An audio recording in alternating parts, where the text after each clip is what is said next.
Mahigit 50 pamilya ang nasunugan sa Barangay Dulong Bayan sa Bacoor, Cavite kung kailan papalapit ang Pasko. Pahirapan ang pag-apula sa apoy dahil sa kipot na mga daanan. Balitang hatid ni Bam Alegre. Nabalot na makapal na usok ang paligid ng sumiklab ang sunog sa Sitio Bulate, Barangay Dulong Bayan, Bacoor, Cavite, pasado alas 8 kagabi. Magkakatabing bahay na 55 pamilya ang tinupok ng apoy. Ayon sa Bureau of Fire Protection, mabilis kumalat ang apoy dahil pawang gawa sa light materials ang mga bahay. Sinafety ko lang po yung pamangkin ko tsaka yung mga papeles namin. Papeles tapos yung gasol. Konti lang naman po yung na-safety namin. Mabilis, sobra. Wala na iligtas kahit ano. Mga anak ko, mga pamilya ko, prioritize.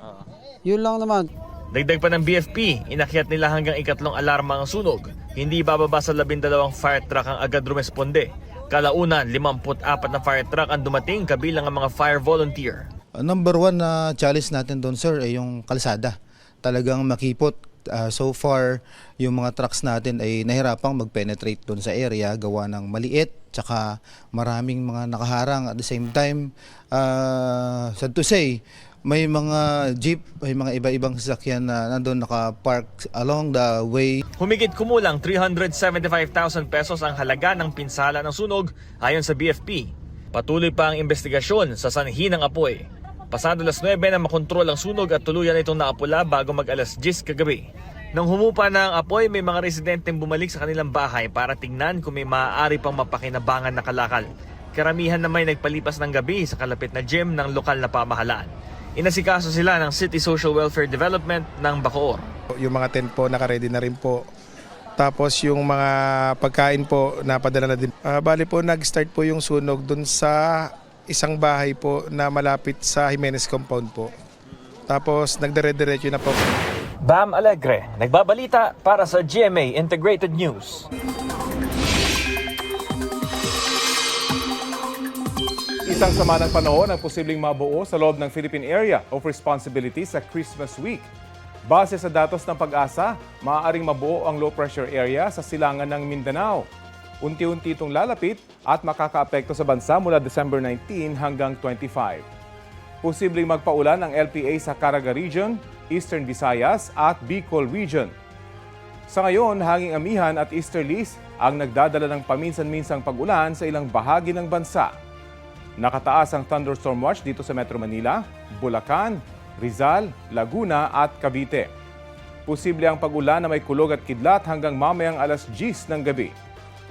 Nakapagtala ang Pag-asa ng 14.6 degrees Celsius na minimum temperature sa City of Pines, Baguio, 17.7 degrees Celsius sa Basco, Batanes, 19.3 degrees Celsius ang minimum temperature ngayon sa Malaybalay, Bukidnon, 19.5 degrees Celsius naman sa Kasiguran, Aurora, habang 22 degrees Celsius dito sa Quezon City. Ipagpapatuloy mamaya ang pagtalakay ng Bicameral Conference Committee para sa 2026 National Budget. Isasalang ulit sa deliberasyon ng budget ng DPWH. Kasunod yan ang hiling ng ahensya nitong weekend na ibalik ang 45 billion pesos na tinapyas sa panukalang budget nito. Balita hatid ni Bea Pinlac. Ilang oras na urong bago nagsimula ang ikalawang araw ng Bicameral Conference Committee hearing para talakayin ang panukalang 2026 National Budget. Ang dapat sana'y 2 p.m. na hearing kahapon, mag-aalas 5 na nagsimula. Nagkaroon ng caucus ang majority block ng Senado kasama si Senate President Tito Soto. It's because some of our colleagues in the Senate raised some concerns about some of the items that have been tackled and will be tackled, and we felt the need to convene I wouldn't say emergency, but a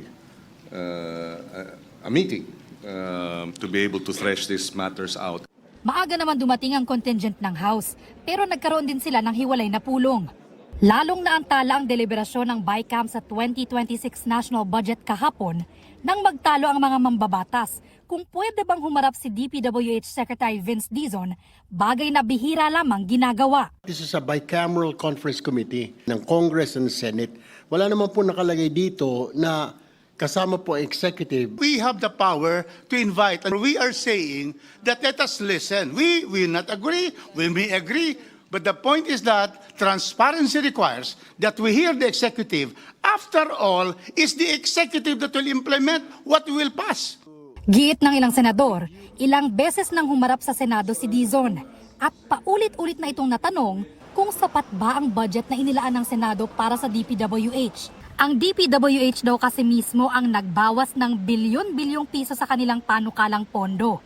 Pero nung Sabado, humirit sila na maibalik ang nakaltas na budget dahil sa construction materials price data o costing sa mga materyales sa mga proyekto. Ang ibig ba sabihin, i-restore yung mga duplicated, completed, and overlapping projects? Doon ako nagtataka. At ano ang garantiya natin na sa loob ng 2 buwan na naman, after 2 months, he may change his mind again. Let it be very clear. The senators did not invent the numbers. These are from the Department of Public Works and Highways. Kalaunan, nagkasundo ang BICAM na payagan ng pagharap ni Dizon. Nilinaw ni Dizon na walang proyektong tinanggal sa DPWH na ibabalik at walang presyo na ibinaba na basta na lang dadagdagan. Ang hinihingi lang po natin is yung pong binawas na 45 billion approximately, ibalik po ulit para po ma-implement po ito ng tama. Hindi po talaga natin pwedeng ibaba na lang ng basta-basta across the board. Paliwanag niya, sa pagkatapyas ng DPWH budget sa Senado, 2 ang pwedeng mangyari. Magkulang ang pondo sa ilang proyekto o kaya'y sumobra naman ang mabawas sa iba. Iba-iba pa rin daw ang presyo ng materyales sa iba't ibang lugar. Kaya kakailanganin daw na isa-isang busisiin ng mga ito. Hindi pa rin nakaligtas ang DPWH sa panggigisa ng mga mambabatas. I truly resent the fact that the BICAM is being hostaged by the Secretary of the Department of Public Works and Highways. At dapat tanggalin na lang ninyo lahat kasi pinapadagdagan mo yung budget tapos yung mga mag-i-implement, wala kang tiwala, ano naman kami? Matapos malagay sa hot seat ng BICAM si Dizon, mahigit 2 oras na tigil ang deliberasyon. Nag-usap-usap muna ang mga mambabatas at pagbalik nila, tinapos na ang 2nd araw ng BICAM. Hindi pa naaaprubahan ang budget ng DPWH. Kailangan pag-usapan pa namin lahat. Kaya sinuspend muna namin yung session. Yung mga ganitong bagay hindi mo pwede madaliin. Hindi porket kailangan may deadline, tapusin natin. Isasalang ulit ang budget ng DPWH sa BICAM ngayong araw. Bea Pinlac, nagbabalita para sa GMA Integrated News. Inaprubahan naman ng Bicameral Conference Committee ang 33 billion pesos na pondo para sa pagpapagawa o pagkukumpuni ng farm-to-market roads. Bago maaprubahan, nagpahayag muna ng pagkabahala ang ilang senador kaugnay sa budget ng farm-to-market roads.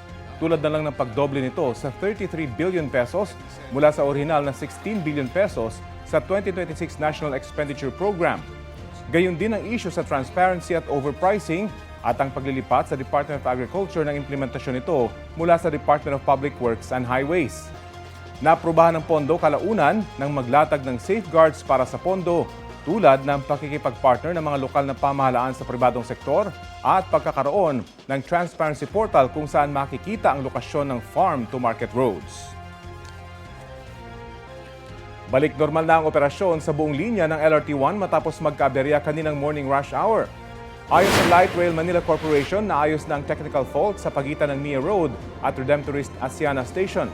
Bago alas 6 ng umaga nang magpatupad ng limitadong operasyon ng LTRT o LRT1 mula Baclaran hanggang Fernando Poe Jr. Station. Ito ang GMA Regional TV News. Mainit na balita mula sa Luzon, hatid ng GMA Regional TV. Isang bangkay ang natagpuang palutang-lutang sa isang ilog sa Dagupan, Pangasinan. Chris, nakilala na ba yung bangkay?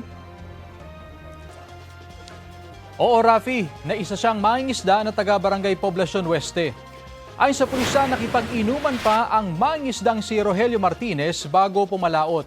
Hindi na siya nakabalik hanggang nakita na lang kinabukasan ng kanyang bangkay sa bahagi ng ilog na sakop ng barangay Pantal. Dinala siya sa ospital pero idineklarang patay na.